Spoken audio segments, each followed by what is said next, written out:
Hello, hello! Ask the Lawyer is back again with 4 new stories. So the first one is about a fiance's strange request to invite his ex-girlfriend to his and OP's wedding. OP felt weird about that and was a little bit suspicious because her fiance proposed to her straight after his ex-girlfriend got engaged. OP offered premarital counseling to her fiance. So let's go to the story and see how it turns out. So my fiance and I were working on the list of the people that we are inviting to our wedding next year, and he wants me to invite one of his ex-girlfriends, who he is still friends with.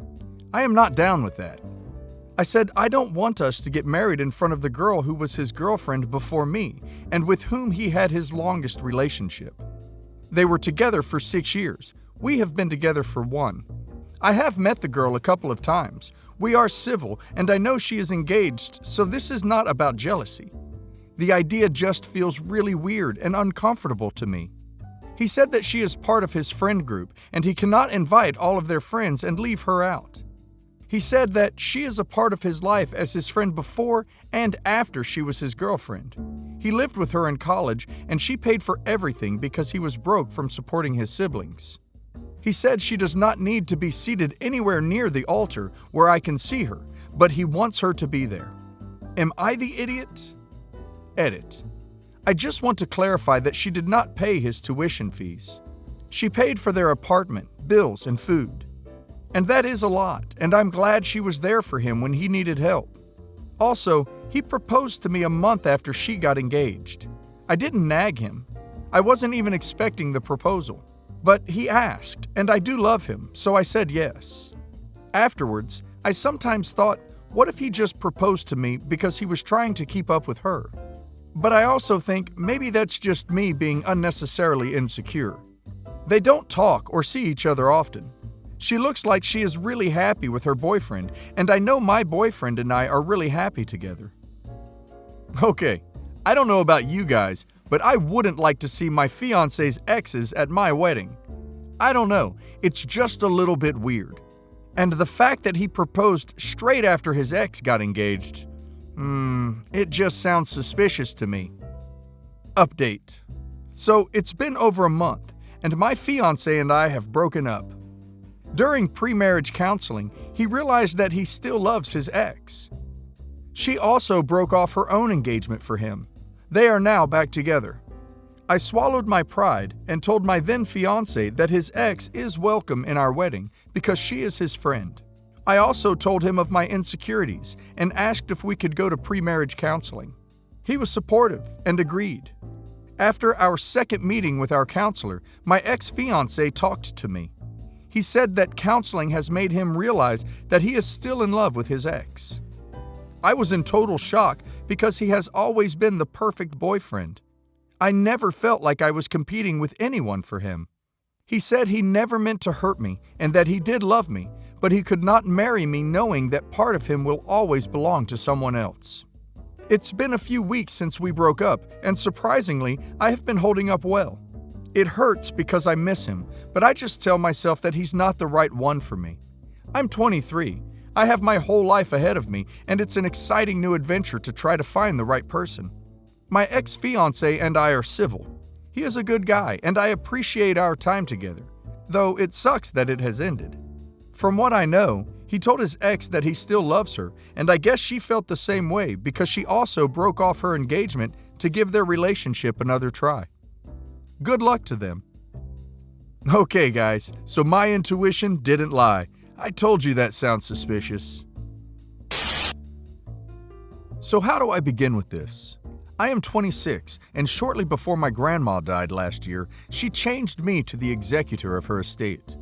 My grandma became enraged, rightly or wrongly, at my mom, aunts, and uncle, and basically at the 11th hour rewrote her considerable estate to go to my generation, myself, sister, and cousins, and one great-grandkid, who I call niece because I truly don't understand all the removed stuff. So split evenly 6 ways. The condition was if the person was not through college, their share had to be spent on education first. Otherwise, I would keep it in a trust until they turned 27. The stipulation was as well that the person had to have a 3.5 GPA to get it for school. If not, they had to get their grades up or wait until 27. I really hope this is making sense. Basically, under no circumstances do any of the cousins or great-grandkids not get their money, or do I get to keep it long term. My cousin and her daughter, niece to me, came asking me for the money so she can make payments to University of Arizona so she can start next week. Either they didn't know or didn't care about the GPA requirement, because when I asked to see her report card from her last semester, it showed me she all but failed her last semester. I don't even know how she graduated because she had something like a 1.2 GPA. I asked her how she got into U of A, and she said she didn't really know or care. She just was ready to get to school and party. I basically said no, that this was not even remotely the stipulations of my grandma's will, and that I will be happy to give her the money for the spring semester if she gets her grades up to a 3.5 this fall. That's when all hell broke loose. My mom, aunts, and uncle already see me as a target because they are resentful of being written out of the will. My sister and one cousin are fine because they've already gotten their share, but my other two cousins and niece have started circulating emails that I'm running my own version of Scott's Tots because I'm taking away money that was promised for education. There's also an undertone that I'm keeping the other three people's money so I can save it for myself if they don't go to college. No amount of explanation is helping. I've tried to tell them that under no circumstances can I keep their shares. If they don't go to school, they get the money when they turn 27, no questions asked. No one wants to hear this from me, and everyone wants me to give my niece the money independent of her grades. And I imagine my other two cousins will see this as precedent so they get their money before they turn 27. There is really nothing stopping me from doing it. I write all the checks from the trust, and while it may not be in line with the will, no one is really going to question what I'm doing. I have to admit, all the pressure is getting to me, especially the Scott's Tots thing, because I don't want to be seen like that. Would I be the idiot if I withhold my niece's money for school until she gets her grades up? Edit. Just for my own notes, and I guess it might help other people be clear. Cousin A, niece's mom, 38, paid. Cousin/sister J, 32, paid. Me, paid. Cousin B, 25, not paid. Cousin J, 2, 20, in school. Cousin K, 18, not paid, subject to post. A, B, and K are the ones causing all the issues and calling me 30 times a day. Edit. Scott's Tots is an episode of The Office. The plot is, Michael made a promise to a group of grade schoolers that he'd pay for their college. He assumed he'd be a multimillionaire in 10 years when it came time to pay off. The episode centers around him telling the now graduating kids he can't pay for college. I've seen it called the most unwatchable episode of TV ever because it's so cringeworthy. I've watched The Office 8 times and I skipped this episode. It's so painful to watch. Parks and Rec is a better show though. Fight me. Okay guys, what do you think? Should OP give the money to the niece before she turns 27? I think OP should withhold her niece's money for school until she gets her grades up, and tell the family if they keep harassing her, their share of the estate will be handed over to a lawyer to execute, and the lawyer fees will come out of their trust. People can be so ungrateful. They should be happy getting the inheritance in general. My husband's best friend got engaged, and my husband is in the wedding party.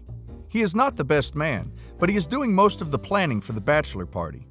In his friend group, they usually do a golf weekend. Also, this is likely the last bachelor party in the group, as the rest of the guys are already married. However, we have a 2-year-old, and I'm currently pregnant with our second child, and due on August 25th. When he started planning the bachelor party, I told him that planning something earlier in the summer would give him a higher chance of going for the full weekend. I originally framed it as not wanting to be stuck watching our toddler by myself for a full weekend in my 3rd trimester while he's out golfing, which was a mistake. I should have framed it as not wanting him to go away for a weekend so close to my due date. They finally picked a date for the bachelor weekend. It's August 8th, so I'll be almost 38 weeks pregnant and considered full term. Technically, I'll be 38 weeks the day he plans to get back.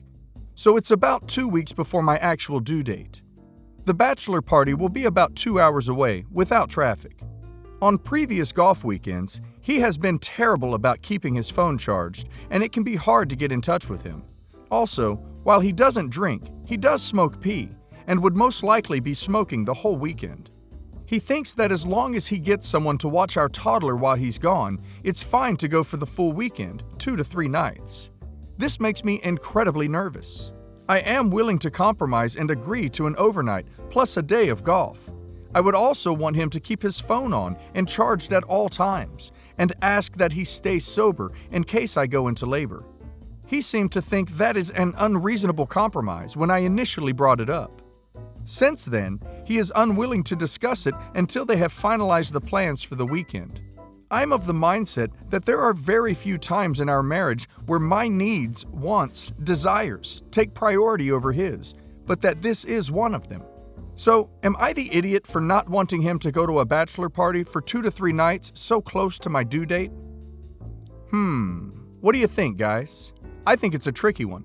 I understand both the husband and the wife. I get that it's a big ask, but his best friend is getting married and he's only going to be 2 hours away. I think that as long as he keeps his phone charged and he stays sober enough to drive, it's not unreasonable that he wants to attend this event he planned. But I also get why she is nervous. I think he could tentatively plan to attend and check in with her doctor to see how likely it is she is going to go into labor closer to the actual date. Update. I tried to talk to my husband about the bachelor party and specifically asked how they arrived at that weekend. My husband said the only requirement was that every groomsman be able to attend, and that he threw out 2 dates, one in July and the other one 2 weeks before my due date. The July date didn't work for some of the groomsmen, so he picked the August date. Those were the only 2 weekends discussed, and he apparently picked both. His argument is that if I went into labor when he was at work and happened to be on a long call, it could take him over 2 hours to get home. So why is it not okay to plan a trip that would take him the same distance away? I tried to explain there's a difference between work, where if he can't get home it's because someone is seriously injured or something is burning down, and a bachelor party. He doesn't see it that way and just wants to be there for his friend. In his head, the due date is August 25th, and there is no chance that the baby could possibly come 2 weeks early. We didn't get a chance to discuss duration of the weekend or the possibility of not smoking before the conversation dissolved. He got pissed when I brought up that he has a poor track record at keeping in touch during these things, although he was angry throughout the whole conversation, to be honest. I tried to remain calm throughout the conversation, but I did cry, and I was the one to walk away first. After work today, I'm getting my son and we're going to stay with his parents. So, the bachelor party was this weekend. My husband and I ultimately decided to wait until the doctor's appointment the week before the party to make a decision. If she said, "Baby is coming any day now," he was going to go for the day. Meanwhile, my mother-in-law volunteered to watch our son for the weekend, and it turns out that my parents are moving and wound up moving to an apartment that is 5 minutes from our house, so they would be around in case I happened to go into labor. The OB said she didn't think the baby would come this weekend, so we decided that my husband would go to the bachelor party for 2 nights, with the stipulation that he remain sober and be ready to leave at a moment's notice. My husband told his friends that he would be up on Friday. We were all set. And then on Wednesday, all hell broke loose. Our son got a rash on his hands and feet, and it turns out that someone at daycare had come down with hand, foot, and mouth disease. He wasn't showing any other symptoms, so we weren't sure if he actually had it or if it was just a random rash. We decided to see how he was on Thursday. If he had a fever, I was going to get a hotel, because if I came down with it, then I could pass it to the baby, and my husband was going to have to stay home. Our son woke up fever-free on Thursday morning, so we were still all set. Then on Thursday night, my mom went to the emergency room with stomach pains. Turns out, she was going to need surgery. My husband was supposed to leave at 6 a.m. on Friday, but I asked him to wait until we got an update on my mom.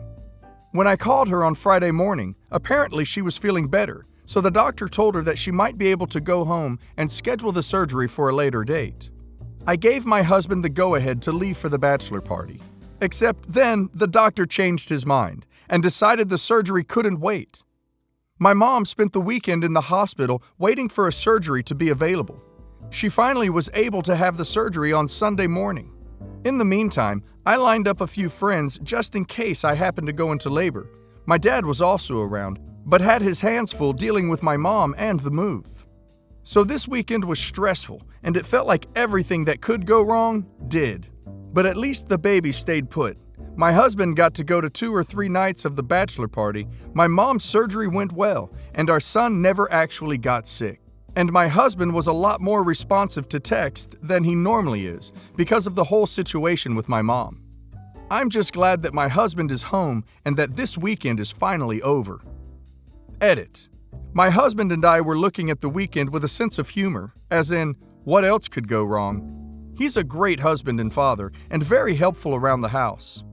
I understand that he wanted a last hurrah with the boys before the baby comes, and I thought that we did pretty well coming up with a compromise that was as stress-free as possible for everyone involved. Unfortunately, the best laid plans and all that crap. We're both just glad that he was able to have a great time with his friends. No one got hand, foot, and mouth disease, my mom is okay, and he didn't miss the baby being born. This could be turned into a movie, guys. So much drama. But it's good that there's a happy ending.